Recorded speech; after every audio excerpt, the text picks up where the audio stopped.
औज़ुबिल्लाहि मिनश्शैतानिर्रजीम बिस्मिल्लाहिर्रहमानिर्रहीम। अस्सलाम वालेकुम दोस्तों, क्या हाल है। उम्मीद है कि आप खैरियत से होंगे। अल्लाह ताला आपको सेहत और तंदुरुस्ती अता करे, आपकी तमाम परेशानियां दूर करे और आपकी हर मामले में आसानियां पैदा करे। हकीम मोहम्मद अमीन खोखर, अमीन दवाखाना 96। नाज़रीन, आज का मेरा मौजू सर्दी या ठंड की वजह से होने वाली बलगमी खांसी के मुतल्लिक़ है। ये खांसी मौसम की वजह से हो या दायमी हो चुकी हो, ये नुस्खा इन अमराज के लिए बहुत ज़्यादा मुफीद है। बलगमी खांसी हो या गले में रेशा जम गया हो, यानी कि रेशे के साथ बलगम जम गई हो, या सीने में बलगम जम गई हो और ज़ोर ज़ोर के साथ खांसने के वक़्त बलगम निकलती हो, इन मर्दों हज़रात के लिए ये नुस्खा अक्सरी हैसियत रखता है।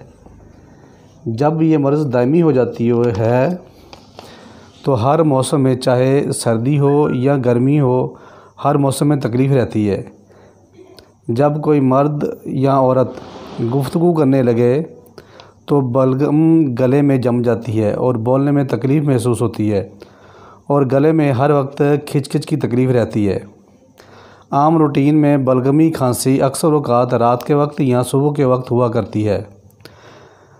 अगर ज़बान सफ़ेद हो और पेशाब भी सफ़ेद हो तो आप समझ लें कि ये मर्ज़ सर्दी खुश्की की वजह से है। जब ये मर्ज़ दायमी हो जाती है तो साथ साथ नज़ला, ज़ुकाम और गले के अमराज भी लाहक हो जाते हैं। जब ये मर्ज़ पुरानी हो जाए तो फेफड़ों में बलगम के जम जाने से खांसते वक्त जमी हुई बलगम के साथ खून भी आ जाता है। ये नुस्खा इन तमाम अमराज के लिए बहुत ज़्यादा मुफीद है। दोस्तों, मैं पहले भी आप लोगों को बता चुका हूँ कि मैं जिस नुस्खा की वीडियो अपलोड करता हूँ, ये मेरा पर्सनल प्रैक्टिस में इस्तेमाल होने वाला नुस्खा आता है और ये मेरा पुराना बरसों आज़मूदा नुस्खा है। नुस्खा मुलाज़ा फरमाएं। इस नुस्खा में इस्तेमाल होने वाले अज्ज़ा ये हैं। सबसे पहले है ये तुख़्मे प्याज, ये 50 ग्राम है। इसके बाद है ये दालचीनी, ये 50 ग्राम है। इसके बाद है ये काकड़ा सिंगी, इसे काकड़ सिंगी भी कहते हैं, काकड़ा सिंगी, ये 100 ग्राम है। इसके बाद है सत मलट्ठी, ये 25 ग्राम है। इसके बाद है ये छोटी मक्खी का खालिस शहद, ये छोटी मक्खी का खालिस शहद आपने इस्तेमाल करना है। यह है 250 ग्राम, यानी कि 1 पाव। इन अज्जा का मैं दोबारा ज़िक्र कर रहा हूँ। ये तुख़्मे प्याज 50 ग्राम, दालचीनी 50 ग्राम, काकड़ा सिंगी 100 ग्राम, सत मलट्ठी 25 ग्राम और छोटी मक्खी का खालिस शहद 250 ग्राम। दोस्तों, अब मैं इसे बनाने का तरीका आपके सामने बयान कर रहा हूँ। सबसे पहले है ये सत मलट्ठी, इसे तवे पर रखकर हमने बरियां करना है, यानी कि थोड़ी देर इसे गर्म करना है। इसे इस तरह तवे पर रख के थोड़ी देर गर्म करना है, यानी कि इसे थोड़ा थोड़ा ब्राउन कर लें। ज़्यादा इसके नीचे आग जो आपने नॉर्मल रखनी है। ज़्यादा से ज़्यादा 4 या 5 मिनट में ये ब्राउन हो जाएगा। फिर इसे उतार कर आपने पाउडर कर लेना है इसका। ये आपके सामने सत मलट्ठी को ब्राउन कर लिया है। तकरीबन 5 मिनट इसे गर्म किया, ये ब्राउन हो गया है। अब ये तीनों अज्जा, सत मलट्ठी, तुख़्मे प्याज और दालचीनी, इनको अलग-अलग कूट पीस कर बारीक पाउडर कर लूँगा। इसके बाद ये आपके सामने है काकड़ा सिंगी। काकड़ा सिंगी को मैं पहले साफ़ करूँगा। कितना है? ये काकड़ा सिंगी को मैं साफ़ कर रहा हूँ। इसके अंदर से जाला निकलेगा, उसे साफ़ करना बहुत ज़रूरी है। उस जाले को निकालना। ये देखें, ये इसके अंदर जाला है, इस जाले को बाहर निकालना ज़रूरी होता है।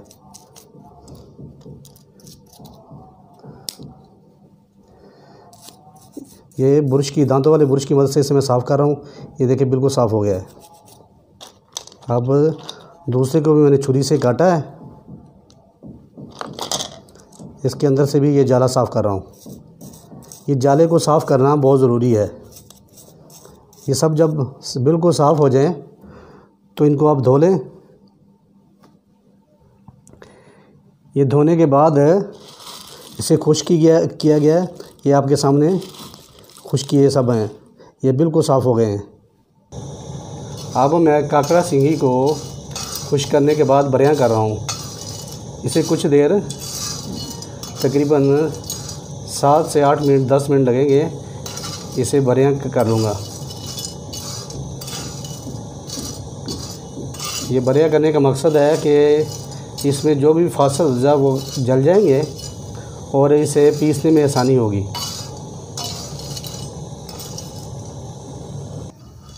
ये अब आपके सामने इसे ब्राउन किया गया है। अब इसे उतार के इसका भी पाउडर कर लेंगे। अब ये आपके सामने सब अज्जा को पीस कर बारीक पाउडर किया गया है। एक बात का आपके ख्याल करना है कि इसको मैदे वाली छाननी में छानकर बारीक पाउडर करना। जितना ज़्यादा बारीक पाउडर होगा उतनी ही दवाई की अफादियत बढ़ जाएगी।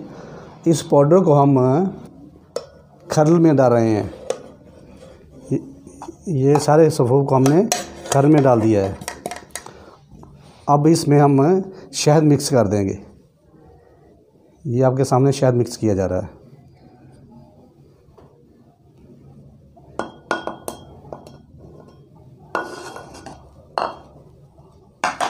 अब इसे हम खरल करेंगे।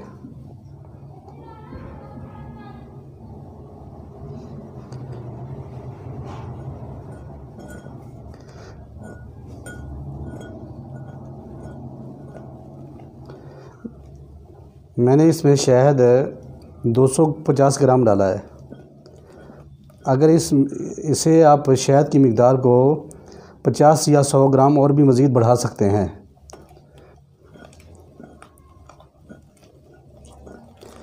इसे अब तकरीबन आधा घंटा मुसलसल आपने खल करना है। इस तरह खल करते रहना है और खल करने के बाद ये बिल्कुल माजून की शक्ल में आ जाएगी।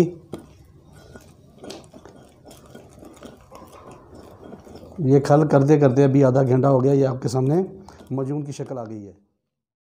इस नुस्खा से तैयार होने वाली माजून आपके सामने है। इस दवाई को आप माजून भी कह सकते हैं और ज्वारिश भी कह सकते हैं। खाने का तरीका दोस्तों ये है, ये माजून या ज्वारिश आपके सामने है। ये इसका तकरीबन छोटा चम्मच आपने आधा चम्मच लेना है। ये आधा चम्मच सुबह शाम इस्तेमाल करें, और बच्चे हों तो आधा चम्मच, और अगर बड़े हों तो उनकी उम्र के लिहाज से इसका वज़न कम कर दें। दोस्तों, मैं आप लोगों से इल्तमास करता हूँ कि आप को बड़े बड़े डॉक्टरों को चेक कराने की ज़रूरत नहीं है, और ना ही बड़े बड़े एक्सरे कराने की ज़रूरत है। जिसके अंदर बलगमी खांसी की ये अलामत पाई जाती हैं, वो बिला झिझक और खौफ व ख़तर ये दवाई बनाकर इस्तेमाल करे। ये दवाई हर उम्र के बच्चे से लेकर बड़ों तक, चाहे मर्द हो या औरत, कोई भी इस्तेमाल कर सकता है। इसका कोई साइड इफ़ेक्ट नहीं है। अगर कोई ये नुस्खा ख़ुद तैयार ना कर सके तो वो मुझसे ऑर्डर करके पार्सल मंगवा सकता है। मेरा नंबर वीडियो की स्क्रीन पर और डिस्क्रिप्शन में दिया गया है। वो मुझे व्हाट्सएप पर वॉइस मैसेज कर सकता है। नाज़रीन, एक चीज़ मैं भूल गया था, आपको बताता चलूँ कि इसके साथ साथ आपने खाने पीने में कुछ परहेज़ करना है कि खट्टी अशिया, चावल, बड़ा गोश्त, तली हुई चीज़ें ये बिल्कुल नहीं खानी, और गर्म अशिया का भी इस्तेमाल ज़्यादा नहीं करना। नाज़रीन, अगर मेरी ये वीडियो किसी को पसंद आई हो तो प्लीज़ मेरे चैनल को सब्सक्राइब करें, लाइक करें और शेयर करें और बेल आइकॉन के बटन को ज़रूर प्रेस करें ताकि मेरी हर नई आने वाली वीडियो आपको मौसूल हो सके। अल्लाह ताला आपका हामी व नासर हो।